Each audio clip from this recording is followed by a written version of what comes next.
안녕하세요. 사연을 시작하기에 앞서 구독과 좋아요 부탁드려요. 감사합니다. 사연 시작해 볼게요. 남편과 이혼한 건 제가 아들 강산이와 딸 하연이가 어릴 때였어요. 강산이는 초등학교 5학년, 하연이는 3학년이었죠. 남편이 바람이 나서 이혼하자고 했어요. 처음엔 아이들 때문에 참고 있었지만 남편이 먼저 이혼을 요구했죠. 새 여자와 시작하고 싶다는 이유였어요. 15년 동안의 결혼 생활이 그렇게 허무하게 끝났네요. 위자료도 넉넉히 받았고 살고 있는 집도 제게 넘어왔어요. 아이들은 이 사실을 전혀 모르고 있었죠. 아빠가 해외지사로 발령받아 오랫동안 돌아올 수 없다고 알려줬으니까요. 아이들에게 상처 주기 싫어서 사실을 말하지 못했어요. 그때는 그게 최선이라고 생각했거든요. 저는 아이들을 키우면서 열심히 일했어요. 반찬 가게를 시작했는데 워낙 손맛이 좋아서 장사가 잘 됐죠. 새벽 4시에 일어나 장을 보고 오전 내내 반찬을 만들고 저녁까지 가게를 지키는 생활이 쉽지 않았어요. 하지만 아이들 등하교 시간에 맞춰 집에 다녀오며 최선을 다했죠. 비가 오나 눈이 오나 쉬지 않고 일했어요. 아이들 웃는 얼굴 보면 그 모든 피로가 싹 가셨어요. 입소문이 나면서 손님이 늘어났어요. 가게는 점점 커져서 직원도 고용하고 나중에는 체인점까지 내게 됐어요. 김 여사 반찬이라는 간판이 조금씩 생기기 시작했죠. 열심히 일한 덕분에 아이들에게 좋은 교육도 시킬 수 있었어요. 강산이는 공부를 잘했고 하연이는 미술에 재능이 있었어요. 둘 다 대학에 보내는 게 제 목표였죠. 그러다 운명처럼 재혼을 하게 됐어요. 그 사람은 건설회사 대표로 재력이 탄탄했어요. 제 가게 단골이었던 분이었는데 혼자서 두 아이를 키우는 모습이 대단하다며 자주 찾아왔죠. 처음엔 그저 손님으로만 생각했는데 시간이 지나면서 정이 들었어요. 무엇보다 아이들에게 진심으로 잘해주는 모습에 마음이 움직였죠. 재혼 후에도 저는 가게를 계속 운영했어요. 경제적으로는 남편이 충분히 여유가 있었지만 저는 제 일을 놓치고 싶지 않았어요. 제 일이자 자존심이었으니까요. 남편은 그런 제 마음을 이해해 주었고 오히려 사업 확장을 도와주기도 했어요. 두 사람 모두 행복한 재혼 생활을 시작했죠. 아이들 반응은 달랐어요. 하연이는 새아빠를 금방 받아들였지만 강산이는 겉으로만 아버지라 불렀죠. 남편이 있을 땐 잘했어요. 하지만 같이 있지 않을 땐 막말을 했어요. 그 사람이 우리 아빠는 아니잖아요. 그냥 엄마 재혼한 남자일 뿐이에요. 이런 식으로요. 새아빠를 자동인 출기 취급하는 아들의 태도에 속상했지만 사춘기라 생각하고 넘어갔어요. 대학에 진학한 후에도 강산이의 태도는 크게 달라지지 않았어요. 용돈이 필요할 때만 전화하고 명절에도 잠깐 얼굴만 비추는 정도였죠. 앞에서는 공손하게 행동했지만 뒤에서는 계속 불만을 토로했어요. 특히 친구들 앞에서도 계속 무시했죠. 그러면서도 이것저것 사달라고 요구하는 이중적인 모습이 실망스러웠어요. 세월이 흘러 하연이는 대학을 졸업하고 좋은 남자를 만나 결혼했어요. 사위는 건축가로 성실하고 하연이를 진심으로 아끼는 사람이었죠. 저희 부부에게도 정성을 다했고요. 하연이는 결혼 후에도 자주 집에 왔어요. 주말마다 찾아와 함께 요리도 하고 남편과도 친아빠처럼 대화를 나눴죠. 그 모습을 볼 때마다 마음이 따뜻해졌어요. 반면 강산이는 취직 후에도 연락이 뜸했어요. 용돈이 필요할 때나 잠깐 얼굴을 비추는 정도였죠. 그래도 저는 이해하려고 했어요. 남자아이니까, 직장 생활이 바쁘니까. 그러던 어느 날 강산이가 결혼한다고 연락이 왔어요. 예비 며느리 지연이는 강산이와 같은 회사 동료였어요. 마케팅팀에서 일한다고 했죠. 아들이 드디어 가정을 꾸린다는 생각에 가슴이 설렜어요. 제대로 된 가정을 이루면 조금은 달라질까 하는 기대도 있었고요. 상견례 자리에서 지연이를 만났는데 뭔가 어색했어요. 대화도 형식적이었고 남편에게도 공손하지만 거리감이 느껴졌어요. 그래도 아들이 선택한 사람이니 존중해주고 싶었어요. 돌아오는 길에 강산이가 말했어요. 결혼하면 아파트를 장만해달라고요.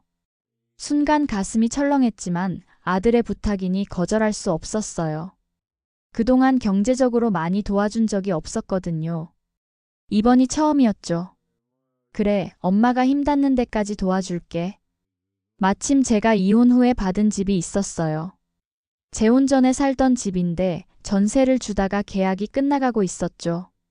그 집을 팔아 아들에게 아파트를 사주기로 결정했어요. 시세가 많이 올라 좋은 값에 팔렸고 그걸로 강산이 부부의 신혼집을 마련해줬어요. 빚 한 푼 없는 새 아파트였죠. 아들이 고맙다고 인사하는 모습에 그간의 섭섭함이 사라지는 것 같았어요. 결혼식 날 진심으로 기뻤어요. 모든 게 완벽해 보였어요. 이제 강산이도 변할 거라고 기대했죠. 결혼 후 처음엔 가끔 연락도 오고 저를 초대하기도 했어요. 하지만 시간이 지나면서 연락이 뜸해졌죠. 제가 먼저 전화해도 바쁘다는 핑계만 늘어놓았고요. 그러던 어느 날 강산이에게서 전화가 왔어요. 집들이를 한다며 음식을 부탁하더군요. 엄마, 이번 주말에 집들이 하려는데 저희가 좀 바빠요. 엄마가 와서 음식 좀 해주세요. 오랜만에 온 전화에 기뻤어요. 전날부터 장을 봐서 당일 아침 일찍 강산이네 집에 갔어요. 지연이가 문을 열어줬는데 표정이 어색했어요. 제가 들고 온 장바구니를 보더니 급히 부엌으로 안내했죠. 생각보다 일찍 오셨네요. 저는 묵묵히 요리를 시작했어요. 갈비찜, 잡채, 전 부치기, 김치. 정성을 다해 준비했죠. 제 손맛이 담긴 최고의 음식들이었어요. 아들이 좋아하는 것들로 가득 채웠죠. 오전 내내 서서 요리하느라 다리가 아팠지만 아들 집들이를 도울 수 있다는 생각에 힘이 났어요. 오후가 되자 손님들이 하나둘 오기 시작했어요. 음식을 내오다가 강산이가 저를 소개하는 걸 들었어요. 아, 저 아줌마요? 저희 집 파출부예요. 오늘 음식 좀 해달라고 불렀거든요. 순간 귀를 의심했어요. 파출부라니요? 그게 저라고요? 지연이도 거들었죠. 네, 시장에서 반찬 가게 하시는데 오늘 좀 불러서 시켰어요. 얼굴이 화끈거렸어요. 제가 반찬 가게를 하는 게 부끄러운 일인가요? 그 가게로 아들 대학 등록금을 내고 생활비를 벌었는데요. 심지어 지금 살고 있는 아파트도 제가 마련해 준 거잖아요. 그런데 이렇게 무시당하다니. 손님들은 저를 완전히 파출부 취급했어요. 아줌마, 물 좀 더 갖다 줘요. 빨리요. 이런 식으로요. 강산이와 지연이는 그걸 바로잡기는커녕 더 심하게 저를 하대했어요. 아줌마, 수저 더 필요한데 어서요. 뒷정리 깔끔하게 해놓고 가세요. 내일 이거 다 치워야 하는데 좀 와주실 수 있죠? 저는 끓어오르는 분노를 참으며 시키는 일을 했어요. 제가 어떻게 이 아이를 키웠는지, 얼마나 많은 희생을 했는지, 어떻게 집까지 팔아 아파트를 사줬는지 아무도 몰랐죠. 아들조차도요. 고된 하루가 지나고 집들이가 끝났어요. 모든 손님이 돌아간 후 저는 조용히 가방을 챙겼어요. 강산이가 지폐 몇 장을 꺼내 내밀었죠. 이거 오늘 수고비예요. 다음에 또 부를게요. 순간 세상이 무너지는 기분이었어요. 수고비라니요? 제 아들이 저를 완전히 파출부 취급하고 있었어요. 지연이는 옆에서 웃으면서 말했죠. 음식은 괜찮았어요. 다음엔 좀 더 센스 있게 차려주세요. 돈을 받아들고 집으로 돌아오는 길, 택시 안에서 눈물이 멈추지 않았어요. 운전기사님이 백미러로 저를 걱정스럽게 쳐다봤어요. 괜찮으세요? 하고 물으셨지만 대답할 수 없었어요. 목이 메어서요. 집에 돌아와 남편에게 모든 일을 말했더니 그는 제 손을 잡아주며 위로해줬어요. 당신 마음 충분히 이해해요. 강산이가 어떻게 그럴 수 있는지. 정말 실망스럽네요. 창피했던 건 반찬 가게를 하는 엄마가 아니라 엄마를 창피해하는 아들이었어요. 그 밤 잠을 이룰 수 없었어요. 평생 아들을 위해 희생하고 사랑했는데 이렇게 배신당하다니요. 가슴이 찢어지는 듯한 아픔이 몰려왔어요. 다음 날 아침 저는 결심했어요. 통장에 모아둔 돈을 확인하고 망설임 없이 딸 하연이에게 10억을 이체했어요. 반찬 가게 수익금, 평생 모아온 저축이었죠. 엄마가 항상 고마웠어. 이건 엄마 마음이야. 메시지와 함께요. 곧 하연이에게서 놀란 전화가 왔어요. 엄마, 이게 무슨 돈이에요? 갑자기 이렇게 큰 돈을. 하연이의 목소리가 떨리고 있었어요. 저는 침착하게 대답했죠. 그냥 엄마가 너한테 주고 싶어서. 너희 부부집 옮기고 싶다고 했잖아. 그 돈으로 새 집 알아봐. 하지만 엄마, 이건 너무 큰 돈이에요. 오빠는 알아요? 저는 잠시 침묵했어요. 아들 얘기는 하고 싶지 않았거든요. 그건 신경 쓰지 마. 이건 엄마 마음이야. 네가 너무 고마워서. 엄마. 하연이의 울먹이는 목소리가 들렸어요. 아마 딸은 눈치챘을 거예요. 무슨 일이 있었다는 것을요. 하지만 더 묻지는 않았죠. 예상대로 그날 저녁 초인종이 요란하게 울렸어요. 현관 모니터에는 강산이와 지연이의 모습이 보였어요. 두 사람 다 얼굴이 불그락푸르락했죠. 남편이 문을 열어주자 강산이가 아버지 이라고 부르더군요. 평소엔 잘 부르지도 않으면서 돈 얘기가 나오니 이렇게 변하는 아들이 서글펐어요. 들어와라. 너희 어머니 거실에 계신다. 저는 차분하게 소파에 앉아 기다렸어요. 강산이와 지연이가 거실로 들어왔죠. 엄마, 이게 무슨 짓이에요? 강산이가 거실로 성큼성큼 들어오며 소리쳤어요. 지연이도 뒤따라 들어왔죠. 무슨 짓이라니, 무슨 소리야? 저는 태연하게 물었어요. 하연이한테 10억을 보냈다면서요? 어떻게 그럴 수 있어요?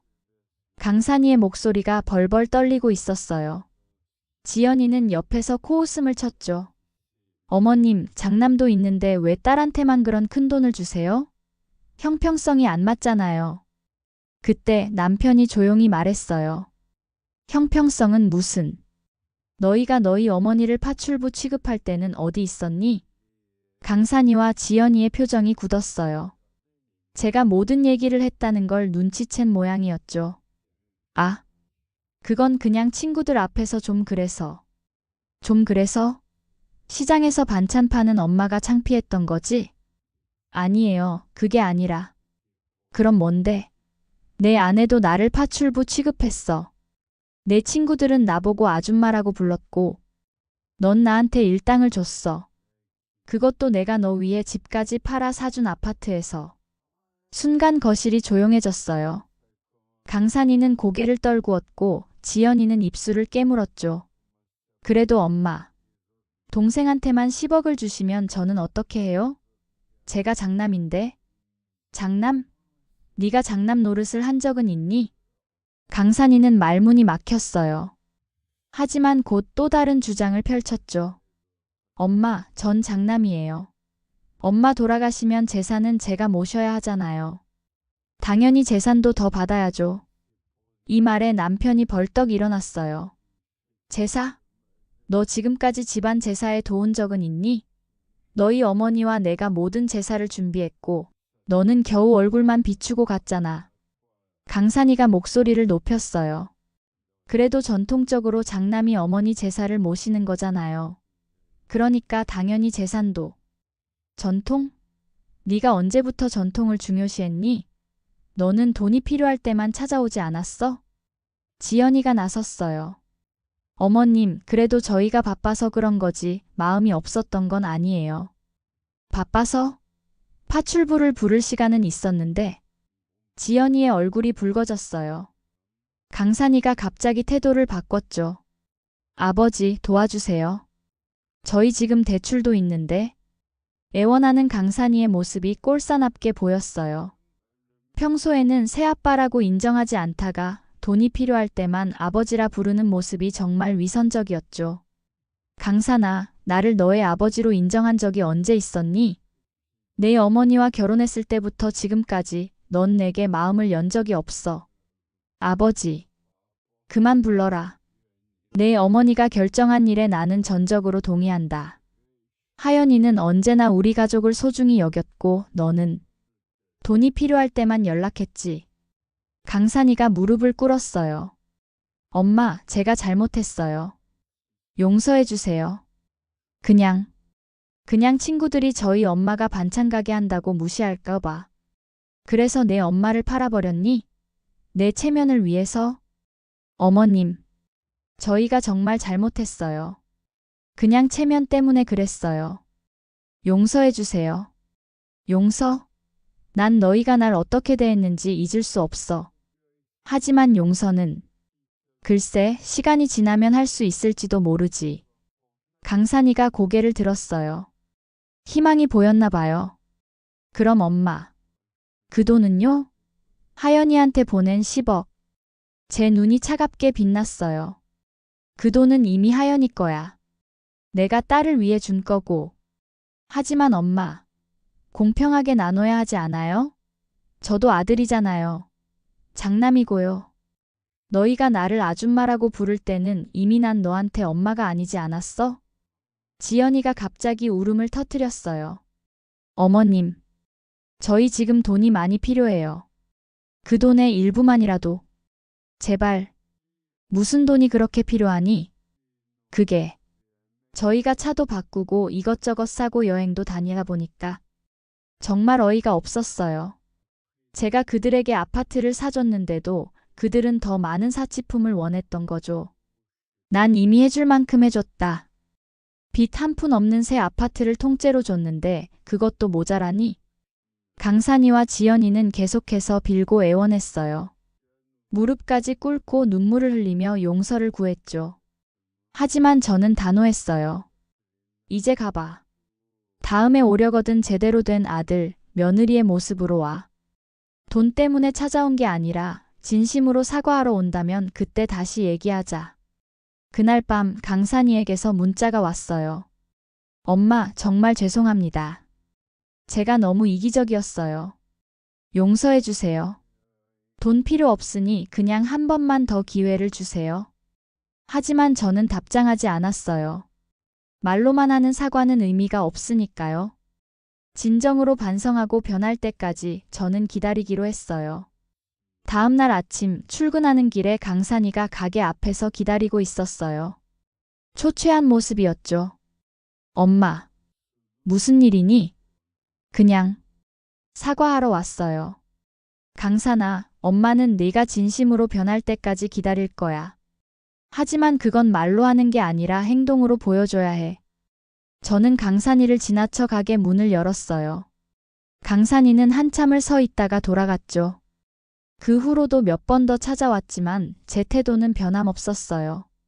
쉽게 용서해주면 또 같은 실수를 반복할 테니까요. 지금도 저는 반찬 가게를 계속 운영하고 있어요. 손님들에게 정성껏 음식을 만들어 팔면서 내일의 자부심을 느끼고 있죠. 강산이가 언젠가 진정으로 깨닫고 돌아오길 기다리고 있어요. 그때까지 저는 흔들리지 않을 거예요. 아들이 제 직업을 부끄러워하고 저를 무시했던 그 상처는 쉽게 아물지 않겠지만 언젠가는 그가 진정한 가족의 의미를 깨닫길 바라며 오늘도 제 반찬 가게 문을 열었습니다. 강산이에게는 당분간 어떤 도움도 주지 않을 계획이에요. 스스로의 잘못을 깨닫고 진정한 아들로 돌아올 때까지 말이죠. 제 긴 이야기를 끝까지 들어주셔서 감사합니다. 구독과 좋아요, 알림 설정까지 잊지 마세요.